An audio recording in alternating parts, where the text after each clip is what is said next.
Assalamualaikum warahmatullahi wabarakatuh. Di sini saya akan menjelaskan materi tentang citra.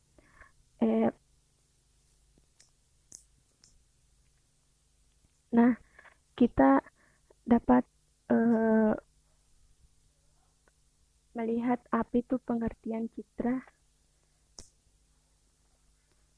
Citra penginderaan jauh adalah data berupa gambar yang diperoleh dalam sistem penginderaan jauh. Nah, penginderaan jauh ini didefinisikan sebagai ilmu dalam mengumpulkan informasi suatu objek tanpa menyentuh atau berkontak fisik langsung dengan objek tersebut. Nah, secara umum, penginderaan jauh berkaitan dengan pengolahan citra dalam mengetahui dan mengamati suatu fenomena di muka bumi. Nah, prinsip dasar dari penginderaan jauh ini adanya rekaman interaksi antara gelombang elektronik dan objek di muka bumi yang tertangkap oleh sensor penangkap gelombang. Nah, penangkap gelombang ini dapat berupa seperti satelit, pesawat, atau pesawat tanpa awak.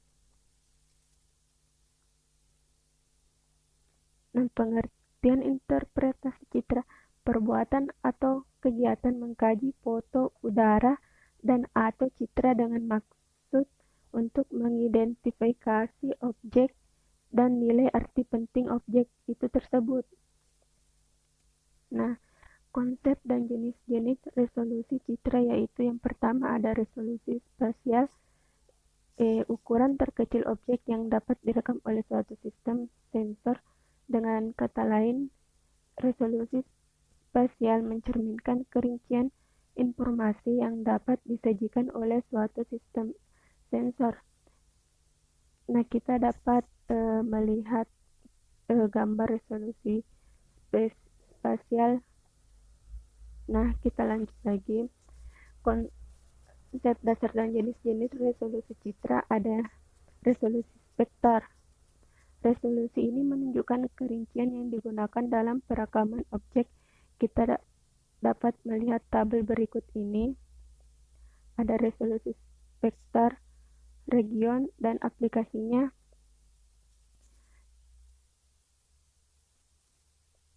Yang ketiga yaitu resolusi temporal. Ini frekuensi perekaman ulang atas daerah yang sama. Kita dapat lihat contoh gambarnya. Ada laman satelit kembali lagi pada suatu lokasi atau wilayah yang sama. Dan resolusi radiometrik. Ini adalah kepekaan sensor terhadap perbedaan terkecil kekuatan signal. Kita dapat melihat gambar resolusinya.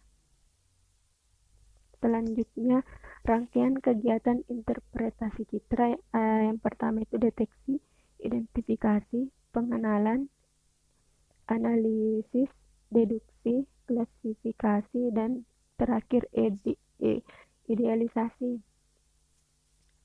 Nah, rangkaian kegiatan interpretasi citra ini kegiatannya menafsirkan, mengkaji, mengidentifikasi, dan mengenali objek pada citra. Nah, yang pertama tadi ada deteksi. Pada tahap deteksi ini dilakukan kegiatan mendeteksi objek yang terekam pada foto udara maupun foto satelit. Yang kedua yaitu identifikasi. Objek yang berdasarkan ciri-ciri spektar, spasial, dan temporal seperti gambar pada citra dapat dikenali berdasarkan terekamnya oleh sensor. Yang ketiga yaitu pengenalan. Pengenalan ini objek yang dilakukan dengan tujuan untuk mengklasifikasikan objek yang tampak pada citra berdasarkan pengetahuan tertentu. Yang keempat yaitu analisis. Analisis bertujuan untuk mengelompokkan objek yang mempunyai ciri-ciri yang sama. Yang kelima yaitu deduksi. Deduksi ini merupakan kegiatan pemrosesan citra berdasarkan objek yang terdapat pada citra ke area yang lebih khusus. Yang keenam yaitu klasifikasi, meliputi deskripsi dan dari kenampakan yang dibatasi. Hal ini merupakan interpretasi citra karena pada tahap inilah kesimpulan dan hipotesis dapat diambil. Yang ketujuh yaitu idealisasi, penyajian data hasil interpretasi citra dalam bentuk peta yang siap pakai. Nah, kita menuju ke unsur-unsur interpretasi citra. Yang pertama yaitu ada rona warna. Rona warna ini tingkat kecerahan atau kegelapan suatu objek yang terdapat pada foto, udara, atau pada citra lainnya. Contohnya seperti tanaman, karet, bakau, dan sagu tampak gelap pada foto udara pankromatik. Dan yang kedua yaitu bentuk. Bentuk merupakan variabel kualitatif yang memberikan konfigurasi atau kerangka suatu objek. Nah, kita dapat melihat contoh pengenalan objek berdasarkan bentuknya.